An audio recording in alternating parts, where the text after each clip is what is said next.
Hey, we've got our 36 hours of prayer and fasting coming up, and I've had some ladies that, and some gentlemen, some young guys that have really been working hard to create an atmosphere of prayer in the prayer room. How about if we go take a look at that?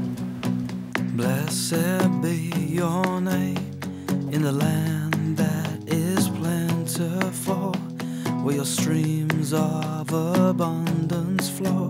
Blessed be your name.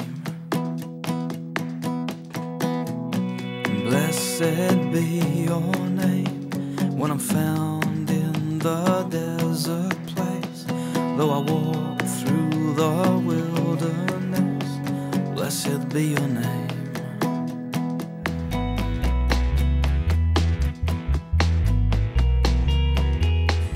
I think prayer is something that takes time, and I think a lot of times people get discouraged when they pray to God and they're like, oh, well, he didn't answer me on my terms or when I was expecting it to. And I think that's when we don't really listen to what God has for us, because he's got it all planned out perfectly, and we just need to be patient.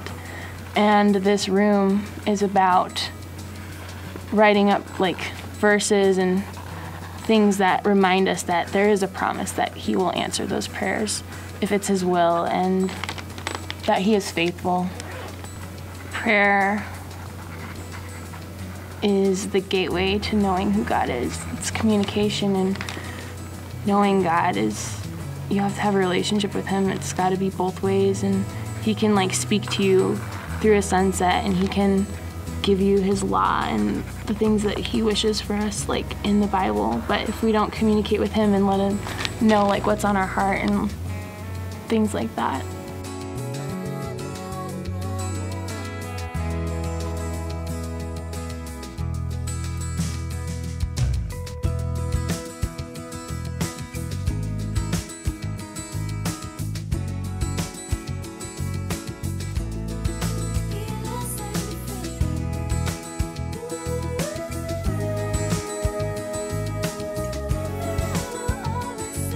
You know, prayer is intimidating.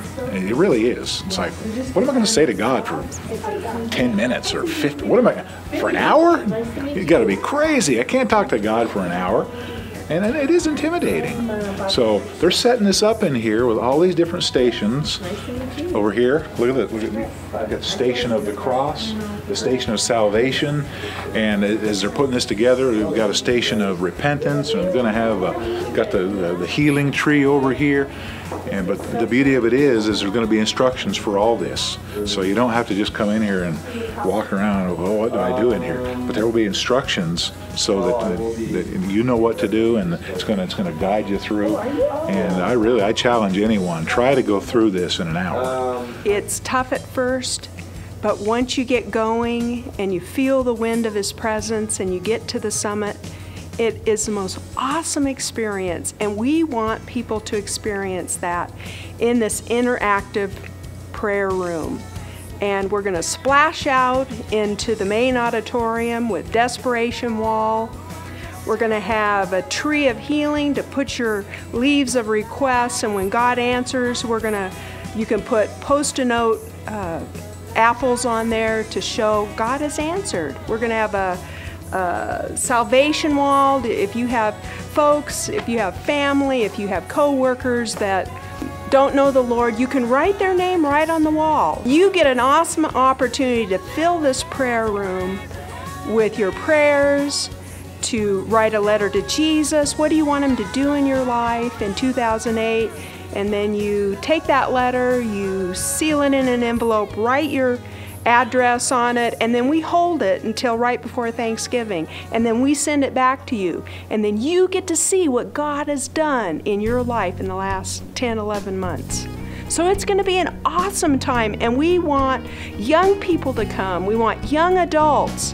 We want the older people like me. So please sign up and pick a time, and you will find that an hour seems like 10 minutes.